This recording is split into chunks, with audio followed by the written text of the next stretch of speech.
Welcome to Forbes Newsroom. Joining me now is Congressman Jason Smith, Chairman of the House Ways and Means Committee. Congressman, thank you so much for joining me today. It's great to be with you. Let's get right to it. You just became Chairman of the powerful House Ways and Means Committee. Tell us what's first on your agenda. We're really excited about the opportunity. The fact that the House Republicans won the majority, we can now make sure that the Ways and Means Committee is focused on priorities that deliver for working class families, farmers, and small business owners. Our priorities are going to make sure that we help grow jobs, help increase wages, paychecks for people in the working class, family farmers, small businesses, create financial security. Those are the items that we need to work towards, and that's what we'll deliver on. You're saying you want to deliver for the working class. What specific tax and trade policies are you looking at here? I want to put it this way. We're going to be doing things differently. The Ways and Means Committee, in my opinion, will become the People's Committee. And the best ideas are those that's closest to the people. We're going to be having field hearings throughout this country to talk to real Americans and figure out the solutions that we need to be pushing in Washington, D.C. to make their lives better, whether it's in the tax space or whether it's in trade space or whether it's in healthcare. That is where we're going to get the ideas. I want to have hearings that will discuss the 2017 Tax Cut and Jobs Act. I want to go provision by provision and highlight what worked and what didn't work exactly how it might have, and where we could make modifications to improve various programs, or what tax aspects do we might need to change. But more importantly, we have to use the tax code and trade policy to make sure that our country is energy independent. We need to make sure that our country has food security, and we need to make sure that our country is medically secured when you're looking at all the supply chains. And if we can use the tools of tax and trade, but getting those ideas from the American people of on the ground field hearings in places all over this great nation, that's what we're going to do. And then those policies are going to rise up. First, when can we expect those hearings throughout the country, and what locations are you specifically looking at? Absolutely. I've been chairman for just over 48 hours. This is one of the fastest drinking out of a fire hose, but you know what? We're able to do it, and we're going to do it very quickly. We're setting up our team. The committee has not even all been confirmed. It won't be for about another week and a half to the 10 new members are officially confirmed before we can even have our first organizational committee hearing, and then we're going to hit the ground running. And we're not going to go to areas that you would expect, like these huge metropolitan areas. We're going to be going to communities that have been overlooked. We'll be going to places throughout the country, whether we're focusing on energy, whether we're focusing on agriculture, whether we're focusing on healthcare, but it's going to be throughout the entire nation. And these will be filmed. Will the public be privy to these hearings?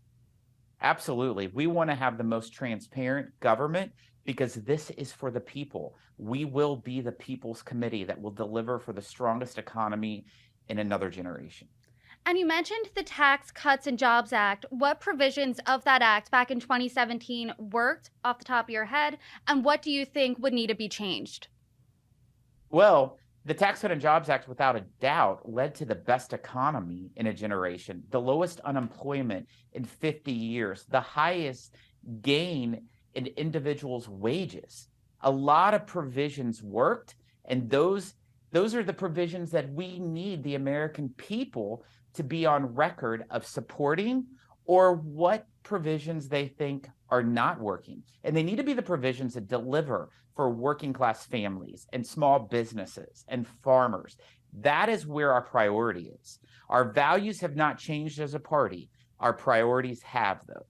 So are you going to go to these hearings with an open mind, see what the people want, and then make those provisions from there? Of course. We are going to create the policies and the legislation from the bottom up. I know it's a new approach, but we all have over 750,000 citizens that we represent who are our bosses, and we need to deliver for those individuals. And the way that we deliver on promises that we all campaigned on is to go boots on the ground, meeting with them, getting the solutions from them. We don't need the solutions from K Street. We need the solutions from Wall Street. Congressman, I do want to switch gears a little bit now to the IRS, which has definitely been in your crosshairs. What does a victory on that front for Republicans look like? Let me tell you, this committee has not always been known for oversight. We have a subcommittee called the Oversight Committee. The Ways and Means Committee will be known for aggressive oversight. We need to look into aspects of the IRS and to make sure we get answers. Why was thousands of taxpayers' information leaked over a year ago? In the same week, this administration was trying to push policy changes that increase taxes on those same individuals. We need answers. We've only heard crickets from this administration. We're gonna get down to the brass tacks and figure out what's going on.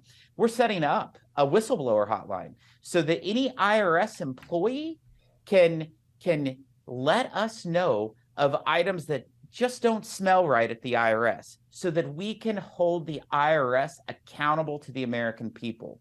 If you talk to citizens throughout this country, they will tell you their most feared agency in government is the IRS. It shouldn't be that way.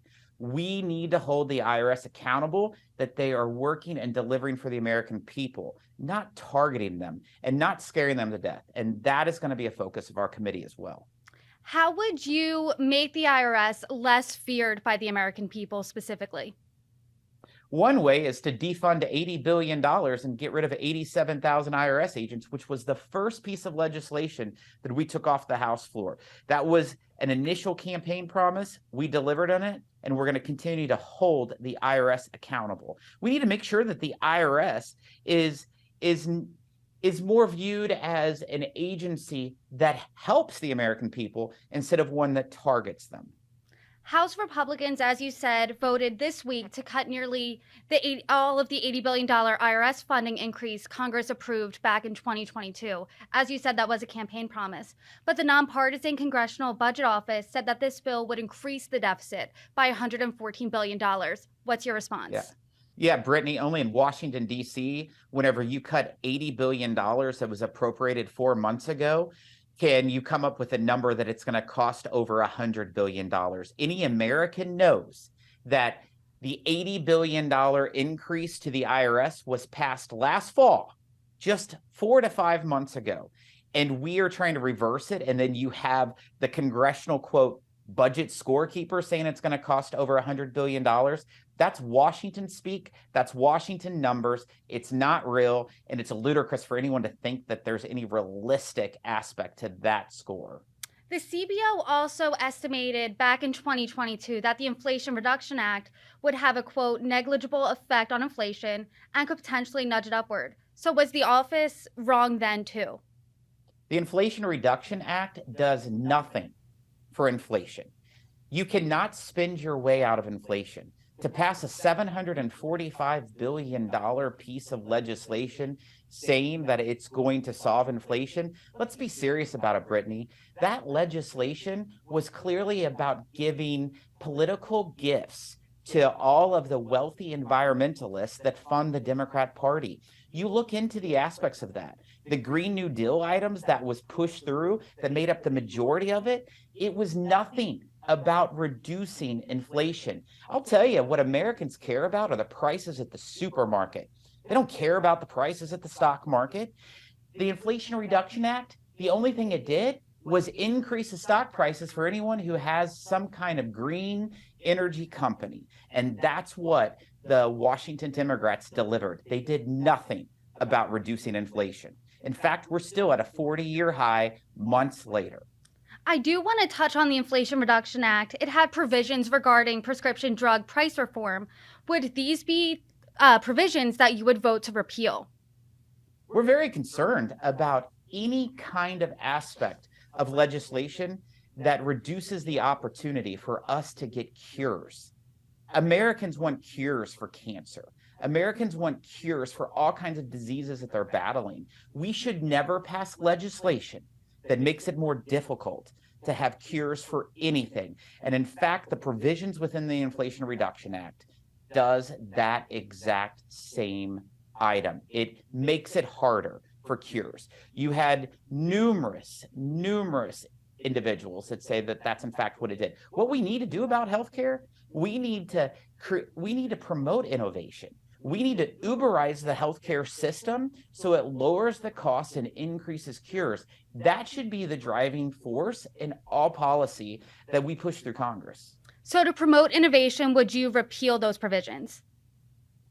Like I said, we are doing a bottoms-up approach. We're going to talk to real Americans to see how they have been affected by aspects within those provisions in the Inflation Reduction Act. I don't want to hear the folks in Washington, D.C. telling me what works and what doesn't. I want real Americans to tell me what are the answers, what are the solutions, and that's what we're going to work towards. I do want to get back to the IRS. The Republican Party as a whole has had a pretty aggressive stance surrounding the agency, and there's even recent legislation to abolish it. Is that something you would support? I mean, come on, Brittany. Let's be serious about this. What we have to do is to make sure we hold the IRS accountable. And that's what we're going to do. And rightfully so. Conservatives have a reason to be concerned about the IRS. Under the last Obama administration, we saw how the IRS targeted conservatives. We're not making it up. It's facts. The Ways and Means Committee, provided to the American public of the evidence that Lois Lerner was in fact targeting conservatives. So it's a real possibility. Why did Nikki Haley's donors get released? Non-for-profit donors that should have never been released. I want to know why that happened. Why did thousands of Americans' taxpayer information get released? I mean, this administration apparently care more about the president's classified documents that are in every garbage dumpster across America than they care about the Americans' taxpayer information themselves. And we can't have that. And we won't have that. And so we're going to hold the IRS accountable, and we're going to make sure that they are a neutral agency that is not a political arm of this administration, and that they are delivering for all American people and not targeting anyone. Would you support the Fair Tax Act that was just introduced this week? There's going to be a lot of discussion on that. And that's like what I said. It's going to be a bottoms-up approach, and people are going to have to look at the provisions and how we're going to move forward. So it's going to be a lot of great discussion, and I'm sure you'll love to follow it as we move along. I would love to follow it, and I would hope to have you back. But I do want to ask you one more thing. So, as you know, the House controls, or the Republicans control the House, Democrats control the Senate. Joe Biden's a Democrat, and these bills most likely would not pass through a Democrat-controlled Senate. So are they largely symbolic, or do you think they're going to lead to results? Absolutely not. Are you saying the Democrat Party doesn't want to deliver for working-class families? I say the Republican Party is the party of the working class. I say the Democrats the party of elite corporations, Wall Street and K Street, and we're the party of small businesses, family farmers, and the working class. If the Democrat Party, if Joe Biden, if the Democrat-controlled Senate, if they truly want to work with us to help deliver for working-class families, we can get some stuff done. Like I said, my priority is delivering tax relief and trade relief for working-class families. And I welcome Joe Biden and Chuck Schumer and all the Democrats to join with us. So if they really care about working-class families, nothing's going to be dead on arrival, and it's not going to be symbolic. It's about delivering for our country and for all Americans.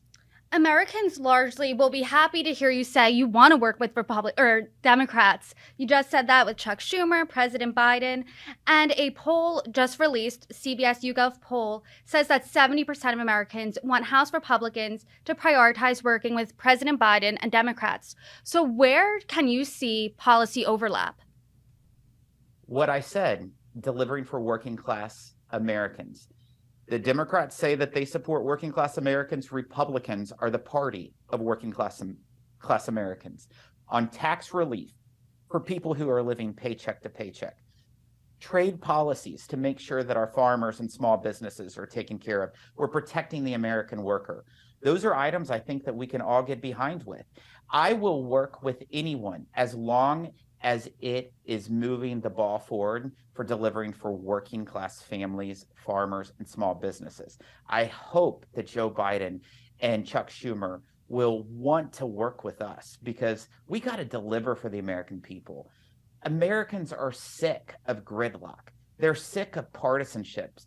Let's do things. And you know what? Let's do single subject bills. That's something that the House Republicans want to do. Let's not do these Christmas trees that add, things that everyone supports and then things that only one party supports. Let's move those items that are supportive of the working class. And I think we can get it done. Congressman, thank you so much. Thank you, Brittany.